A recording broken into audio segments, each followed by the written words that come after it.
O começo depois do fim. Novel. Resumo dos capítulos 175 ao 180. Arthur versus Uto e início do treinamento do Arthur. Capítulo 175. Apareça. O capítulo se inicia com a descrição de um campo devastado e gelado, com vestígios de uma floresta destruída por uma antiga avalanche. A neve ainda cobre partes do solo entre toras partidas e pedregulhos, enquanto o sol nascente mal começa a iluminar o cenário sombrio do confronto.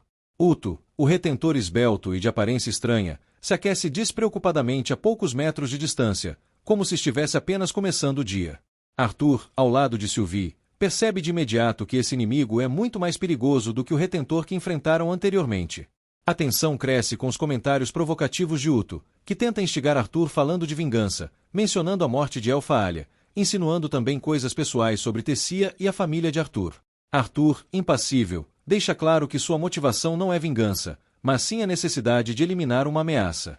As provocações de Uto continuam até que Arthur, incapaz de ouvir mais, lança uma lâmina de gelo, que é interceptada por espinhos negros invocados do solo, demonstrando o domínio absoluto de Uto sobre esse tipo de magia.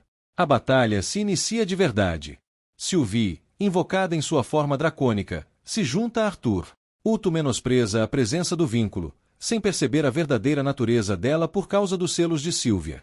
Quando Uto ataca, o ambiente se transforma. Espinhos gigantescos e mortais brotam instantaneamente do chão, e o campo vira uma armadilha viva.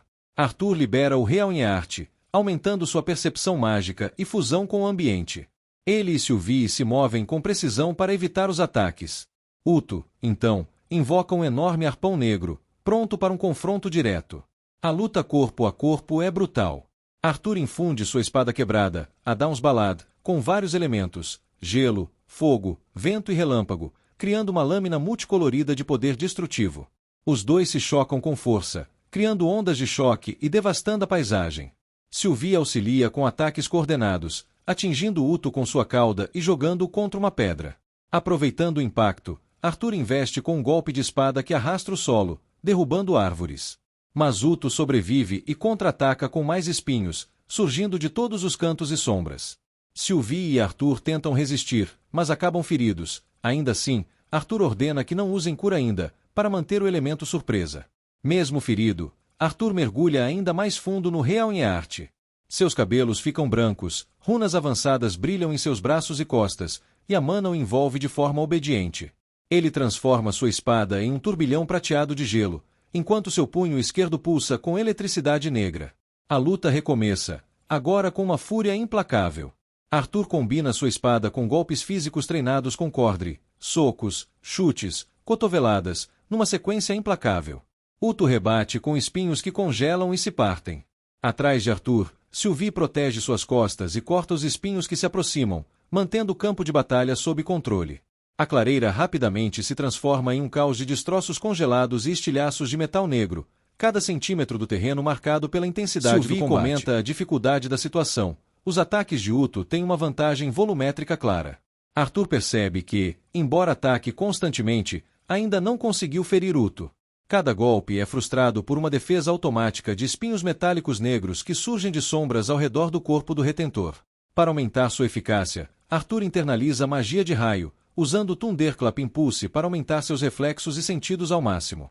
O mundo desacelera para ele, revelando detalhes como as partículas de mana visíveis com seu Realinharte. Ele aproveita essa percepção para mudar suas táticas e finalmente consegue atingir Uto, redirecionando o ataque de forma imprevisível, ferindo-o levemente. A descoberta crucial ocorre quando Arthur percebe que os ataques de Uto dependem da escuridão. Ele só consegue manifestar os espinhos negros a partir de sombras. Isso explica a razão de Uto usar ambientes escuros, como sob pedras ou troncos, para seus feitiços. Mas antes que Arthur possa agir sobre essa vantagem, ele é brutalmente atingido por um soco do retentor, sendo lançado longe e quase perdendo a consciência. Sylvie entra em ação, enfrentando Uto apesar de estar enfraquecida por selos mágicos. Ela convence Arthur a evitar o uso do perigoso Burst Step, pois isso poderia deixá-lo aleijado.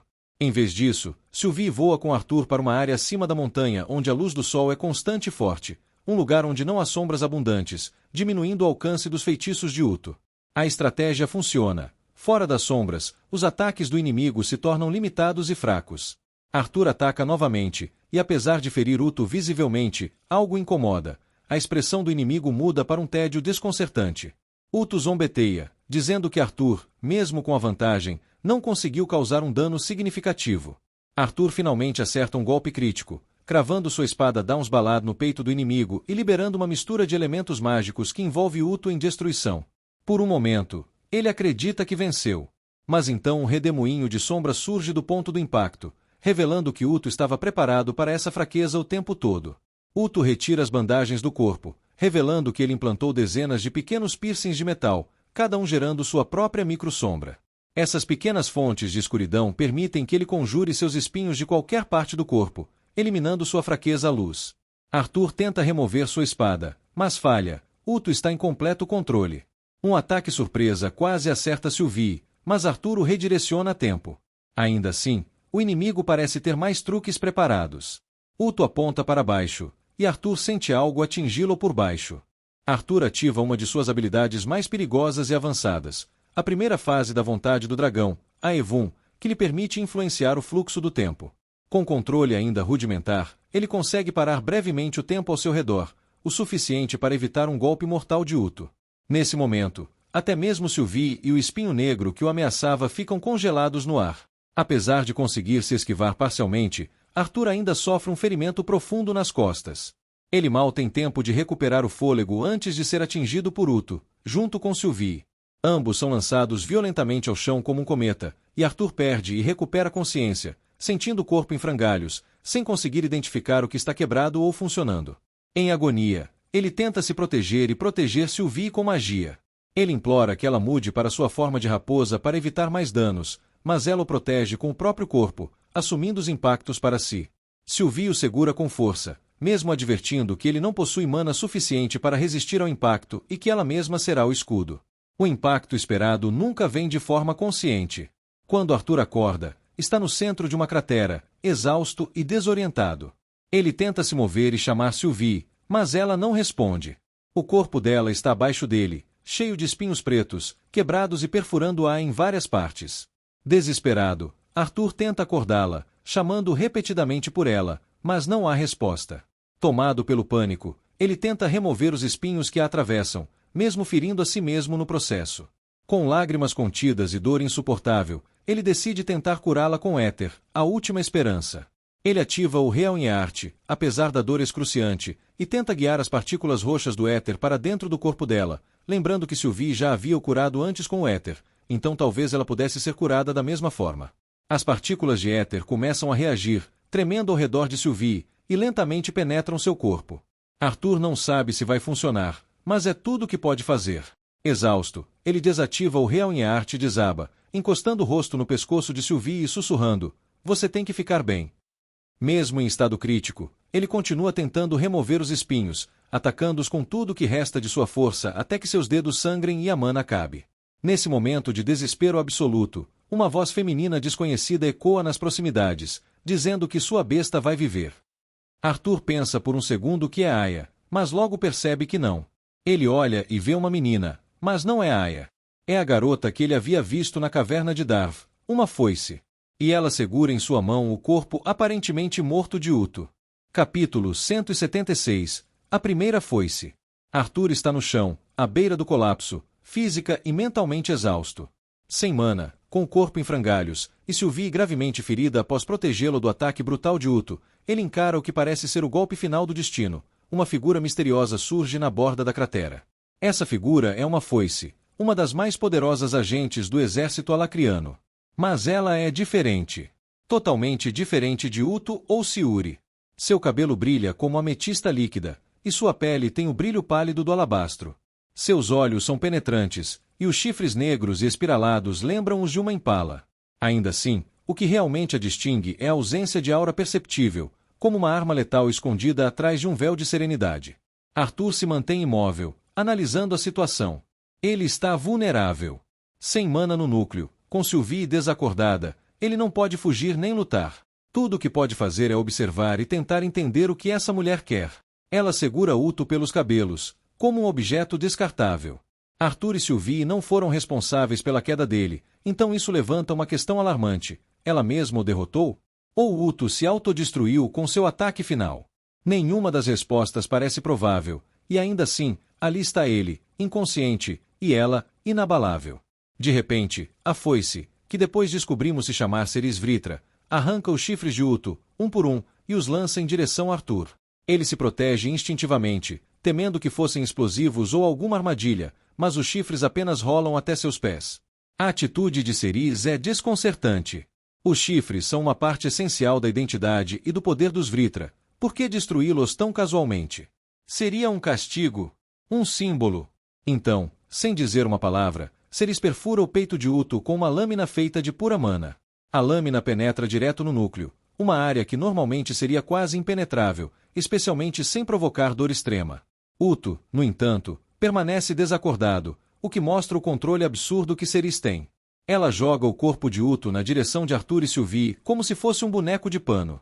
Então, como se lesse um roteiro, ela inventa uma narrativa. Foi uma batalha difícil, mas você conseguiu derrotar Uto.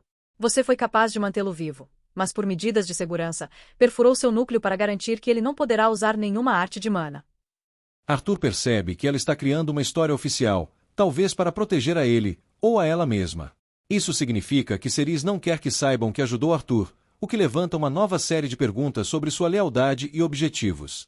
Arthur, ainda tenso e dolorido, pergunta o nome dela. Ela responde de forma fria, mas direta, Ceres Vritra. Ele agradece com respeito, mesmo sem entender suas intenções. Afinal, ela salvou sua vida e a de Sylvie, independentemente do motivo. Antes de partir, Ceres deixa um aviso. Fique mais forte, rápido. Os chifres de Uto serão um recurso inestimável para você, se conseguir extrair a mana que está armazenada dentro. Ela desaparece logo depois. Arthur guarda os chifres e respira fundo. Com Ceres fora de vista, ele nota que os espinhos negros que perfuraram Sylvie haviam se desfeito.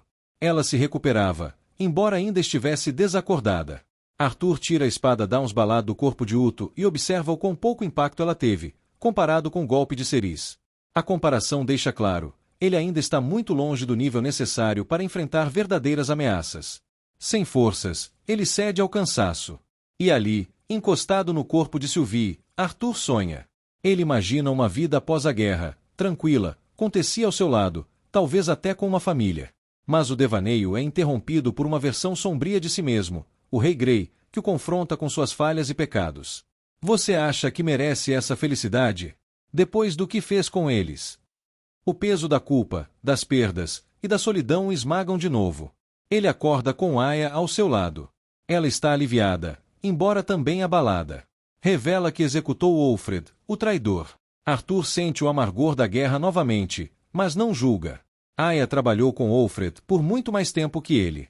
Ela pergunta sobre a luta contra Uto, e Arthur escolhe não mencionar Ceres. Ele diz apenas que venceu com a ajuda de Sylvie. Aya aceita a explicação com alguma dúvida, mas não insiste. Juntos, refletem sobre a batalha. Mesmo com a vitória, as perdas foram imensas. Talvez 2 lanças, um conselheiro, e a paz ainda parece distante. Arthur reconhece que há muito a se fazer, interrogar Mika, Radias, e agora também o retentor capturado. Mas por enquanto, ele precisa descansar.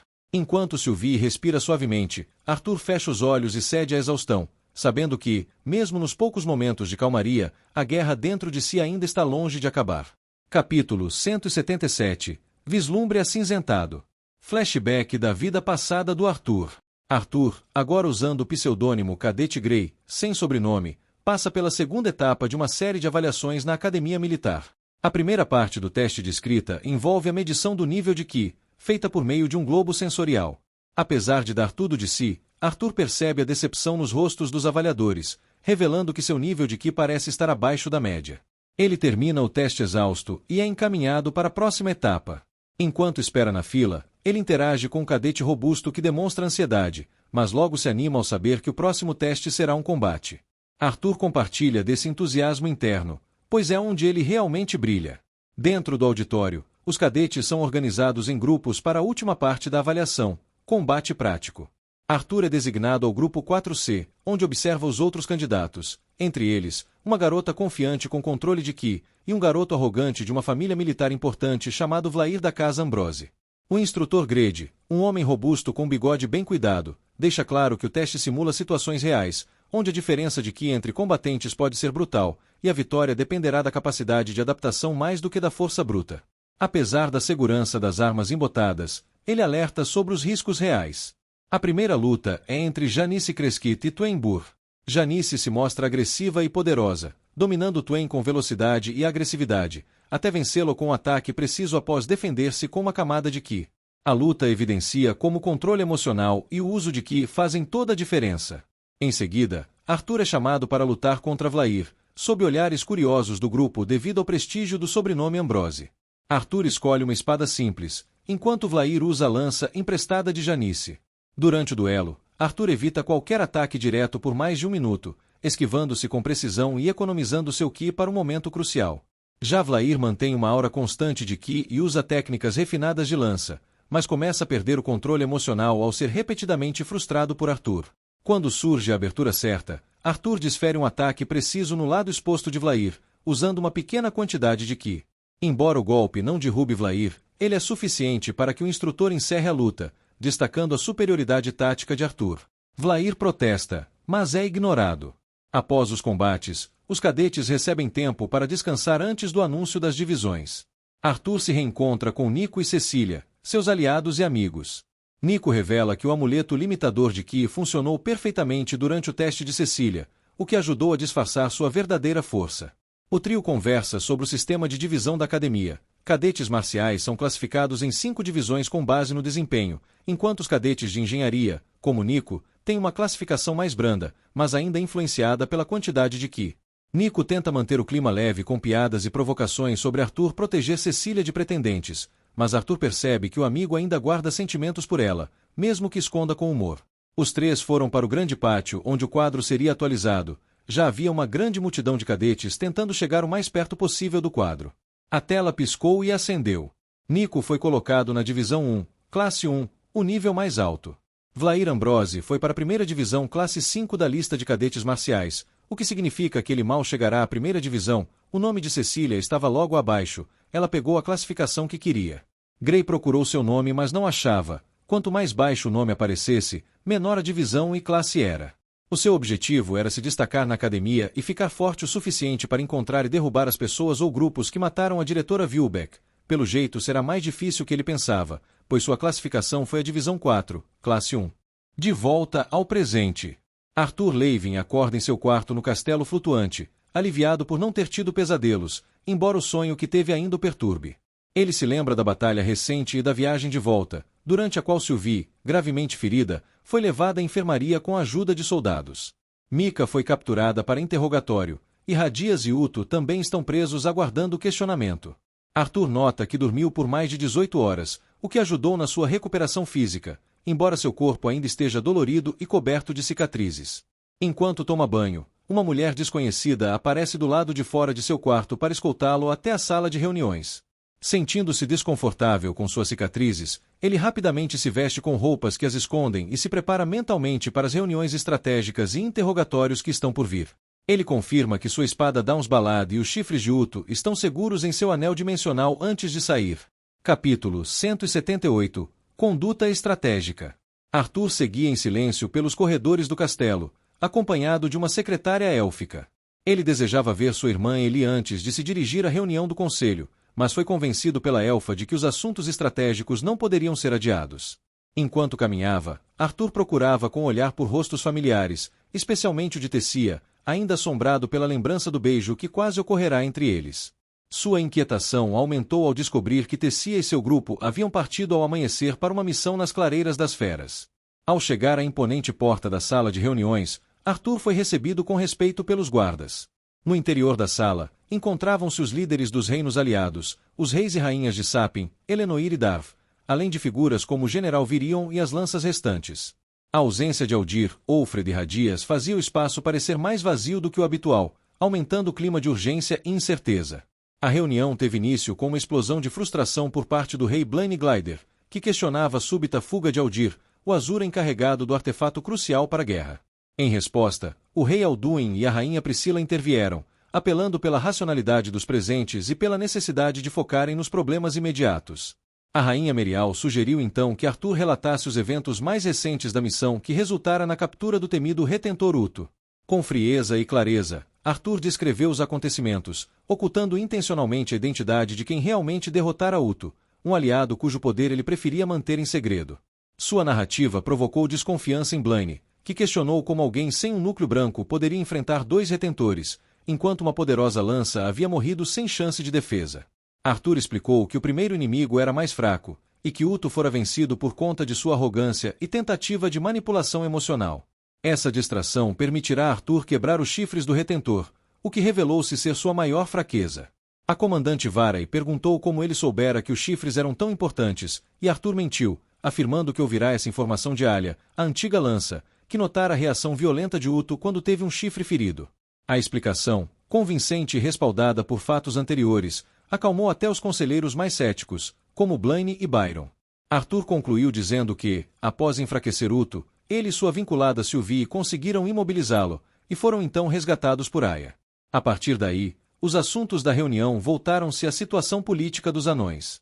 Com Radias preso e a liderança de Darv desorganizada, o Conselho precisava garantir a estabilidade entre os anões e impedir possíveis traições. Foi então que Arthur propôs uma solução inteligente e arriscada: fingir que Radias ainda estava no comando, utilizando sua identidade para emitir ordens manipuladas.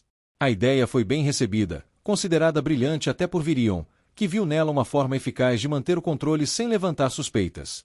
As discussões seguintes focaram nos interrogatórios dos prisioneiros. Mika e Uto seriam interrogados por Virion e Aya, respectivamente, enquanto Radias, dada sua importância política, seria a prioridade máxima. Houve também relatos de ataques a caravanas de suprimentos a caminho da muralha, com destaque para um incidente próximo à cidade de Blackben, que envolveu perdas humanas e comerciantes ligados à família Eustia. O nome despertou um calafrio em Arthur, que soube que sua mãe, Alice Levin, estava entre os encarregados da caravana. Apesar de todos terem sobrevivido, a notícia o abalou profundamente. Mesmo com o coração apertado, Arthur manteve a compostura e contribuiu com novas ideias para fortalecer as rotas de suprimento. Sugeriu utilizar os talentos únicos de anões manipuladores de metal e elfos com afinidade à natureza para criar um novo tipo de estrutura mágica de transporte, uma proposta que ainda seria refinada com o auxílio do inventor Gideon. Já nos momentos finais da reunião, Virion interrompeu a saída dos presentes para prestar agradecimentos formais a Aya e Arthur. Reconheceu a importância de suas ações na captura de Uto, na queda de Radias e na prevenção de um plano que poderia ter dizimado milhares de vidas. Aya recusou qualquer mérito pessoal, declarando que apenas cumprirá seu dever. Arthur, por outro lado, aproveitou o momento para fazer um pedido inesperado. Desejava uma licença das missões, para dedicar-se ao treinamento. Apesar da surpresa geral, Virion permitiu um afastamento de 2 meses, advertindo que Arthur ainda poderia ser convocado se o cenário piorasse. Como contrapartida, Arthur teria de participar das reuniões do Conselho durante esse período. Com o fim da reunião, Arthur deixou o local sentindo-se mais leve, determinado a visitar sua irmã e rever Sylvie, buscando um breve momento de paz em meio ao caos iminente da guerra. Capítulo 179. Um navio para a terra. 2 dias após retornar ao castelo, Arthur Levin aproveita um momento de descanso observando sua irmã, Eleanor, treinar com o arco. Um feixe de mana moldado como flecha atinge com precisão um poste de madeira, o que gera elogios de Arthur. Eli, orgulhosa, responde de forma brincalhona e confiante, demonstrando o vínculo fraterno afetuoso entre os dois. Sylvie, embora ainda se recuperando de seus ferimentos, também está presente, apoiando discretamente os dois. Durante a conversa, Arthur percebe os calos e marcas nas mãos da irmã, sinal de sua intensa dedicação ao treino diário. Eli revela que passa cerca de 6 a 7 horas por dia praticando, deixando de lado até mesmo amizades com outras crianças, pois não se identifica com os interesses triviais delas. Sua maturidade e senso de responsabilidade surpreendem Arthur, que fica dividido entre admiração e preocupação. Ele teme que ela esteja amadurecendo rápido demais, como ele mesmo foi forçado a fazer. A conversa então muda de tom quando Arthur pergunta se Eli gostaria de estudar em uma academia de magia. Ela admite que sim, mas não quer preocupar os pais. Sensibilizado, Arthur promete discutir isso com os pais, e caso eles permitam, providenciará um guarda confiável para protegê-la. Eli fica eufórica com a possibilidade, reforçando sua motivação para treinar ainda mais e se superar. Enquanto a garota continua seus disparos mágicos com uma determinação crescente, Arthur aprecia o momento simples, refletindo sobre o crescimento da irmã e as mudanças em sua própria vida. Sylvie, com humor provocativo, comenta mentalmente que ele está parecendo alguém pronto para ser pai, surpreendendo Arthur, que verbaliza sua reação e assusta a irmã no processo. Nesse instante, a tranquilidade é interrompida por Alanis Emeria, uma elfa de olhos multicoloridos e aura poderosa, que se apresenta como secretária pessoal de Arthur, designada diretamente por Virion. Com modos refinados, ela informa que Gideon chegou ao castelo e está esperando por Arthur. Ao reencontrar o artífice Gideon, Arthur é recebido com entusiasmo. Gideon, sempre curioso e animado com inovações, fica ansioso ao saber que Arthur deseja compartilhar uma nova ideia, um meio de transporte movido a combustível, similar a um navio, mas que se move por terra. Arthur o chama de trem. Surpreso e intrigado, Gideon começa imediatamente a trabalhar no conceito. Ele revela que já identificaram um novo mineral, que nomeou de Combustion, muito mais eficiente que o carvão, capaz de alimentar grandes máquinas com pequena quantidade. Arthur detalha os projetos e objetivos, ressaltando que o trem deve primeiro conectar Blackben à muralha, garantindo rotas seguras de suprimentos para as tropas nas grandes montanhas. Durante a reunião, Alanis participa com inteligência e percepção aguçada. Ela explica como o trem pode revolucionar o desenvolvimento urbano em Dikaten, permitindo a formação de novas grandes cidades longe dos antigos portões de teletransporte, algo nunca antes viável. Arthur reconhece o valor da visão de ambos e reforça a importância da rota prioritária entre Blackben e a muralha. Com o avanço do projeto, Arthur delega a Gideon a apresentação da ideia ao Conselho, justificando que, vinda de um artífice renomado, a proposta terá mais apoio político e logístico. O velho artífice resmunga, mas aceita com bom humor. Por fim, Arthur se despede, alegando fome, e rejeita a sugestão de Alanis de pedir uma refeição especial ao chefe. Antes de partir, Gideon menciona que Emily tem trabalhado em artefatos que precisam de teste, sugerindo que Arthur seja o voluntário. Arthur ri da proposta. Afinal, ele é um general, mas Gideon promete que os artefatos serão úteis e inovadores, especialmente para conjuradores e aumentadores. Arthur, então, brinca que Gideon precisará convencer sua secretária. Enquanto Arthur se afasta, Gideon murmura para si mesmo, impressionado com quanto o garoto, agora um líder, estrategista e idealista, havia evoluído. Capítulo 180 – Vislumbre de Alacria. Após uma noite tranquila, Arthur Levin retorna ao seu quarto com Sylvie, seu vínculo, depois de se despedir da pequena Ellie e dispensar Alanis, sua assistente de treinamento. Com o corpo alimentado e limpo, ele se prepara para um momento importante, a extração de mana dos chifres do Retentor Uto, adquiridos após sua intensa batalha. Sylvie, em sua forma de raposa, o observa curiosa e inquieta, perguntando por que ele está tão empolgado. Arthur tenta manter segredo, desviando seus pensamentos para evitar que Sylvie descubra a surpresa antes da hora. Com a porta do quarto trancada e os feitiços de segurança ativados, ele finalmente revela os 2 chifres negros de obsidiana que estiveram selados em seu anel dimensional. A reação de Sylvie é de choque. Ela reconhece de imediato a origem dos cristais, os chifres de Uto, um retentor poderoso. Percebendo que ela não sabe tudo o que aconteceu, Arthur recapitula os acontecimentos após Sylvie ser nocauteada na batalha, incluindo a intervenção de Ceris. O clima entre os dois se torna pesado. Sylvie expressa a inquietação de quão perto da morte ambos estiveram, e Arthur compartilha de sua incerteza sobre o resultado da luta, caso Ceris não tivesse aparecido.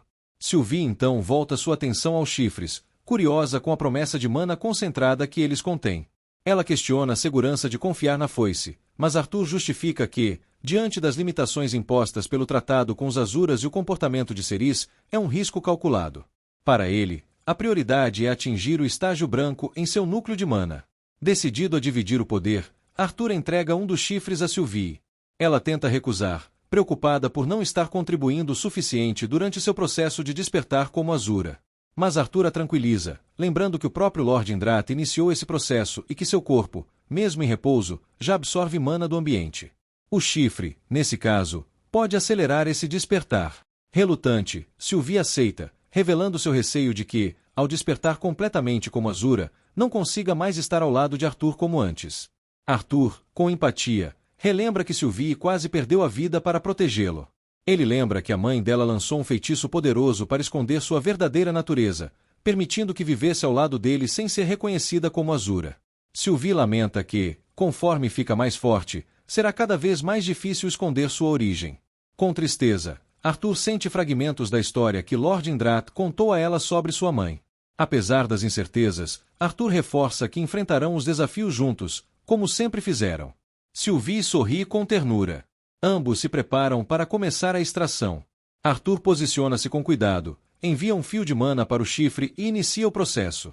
No início, nada acontece. Ele começa a duvidar da eficácia dos chifres, até que, subitamente, uma força estranha puxa sua mente para dentro do artefato. Sua consciência é engolida por uma escuridão total. Sem corpo, sem sentidos, ele se vê flutuando em um mar de sombras em movimento, sentindo-se completamente vulnerável. Após um tempo indefinido, a escuridão se dispersa, revelando uma visão vívida. Arthur está no corpo de Uto, em uma catedral magnífica diante de um homem ajoelhado. Embora seja apenas um observador dentro da mente do Retentor, ele sente suas emoções e pensamentos. O homem, carnal de Blandivale, busca a aprovação de Uto. Com cerimônia, remove sua túnica e mostra 3 marcas gravadas em sua coluna, símbolos que representam fases de poder ou lealdade. Uto, através da consciência de Arthur, sente irritação e certo respeito contido. O homem parece ter avançado por mérito próprio, desbloqueando brasões, mesmo que todos fossem defensivos. Em nome de Veshor, uma nação aliada aos Vritra, Uto concede a Karnal a oportunidade de entrar no cofre obsidiano para tentar conquistar um emblema. A multidão presente reage com fervor patriótico, exaltando Veshor, a Lacria e o nome dos Vritra. De repente, a visão termina. Arthur acorda em seu quarto, com uma névoa saindo do chifre e sendo absorvida pela clorite em sua mão. Em pânico, ele solta o chifre e inspeciona seu núcleo de mana. Não há progresso. Toda a mana foi absorvida pela joia embutida em sua palma, moldando-se com base em suas ações e pensamentos. Arthur se sente desconfortável com a ideia de sua arma futura herdar traços de Uto, mas aceita a realidade, esperando que ao menos acelere sua evolução. Enquanto isso, Sylvie permanece concentrada, absorvendo o outro chifre. Para ela, o processo parece mais fácil e estável. O nascer do sol marca o fim de uma noite de experiências intensas para Arthur, repleta de descobertas e dúvidas. Ele se questiona sobre o significado das palavras ouvidas durante a visão, marcas, brasões, emblemas, todas usadas com uma reverência quase sagrada, mas com significados ainda obscuros para ele. Ao refletir sobre as nações envolvidas, Veshor, Sesklar, Alacria, Arthur percebe que há muito mais complexidade política e mágica entre os continentes do que jamais imaginou. Ele promete a si mesmo buscar respostas, talvez até usando Uto como fonte, caso consigam manter algum retentor vivo. Sua meditação é interrompida por batidas calculadas na porta. Alanis o chama formalmente para o campo de treinamento, onde o aguardam os novos assistentes. Arthur se veste rapidamente e segue com ela, decidindo não incomodar Sylvie. No caminho, encontram Emily Watsken, a jovem artífice, atrapalhada com uma caixa pesada. Arthur a ajuda prontamente. A menina o reconhece com entusiasmo e logo cumprimenta Alanis, ansiosa pela colaboração entre magia e tecnologia.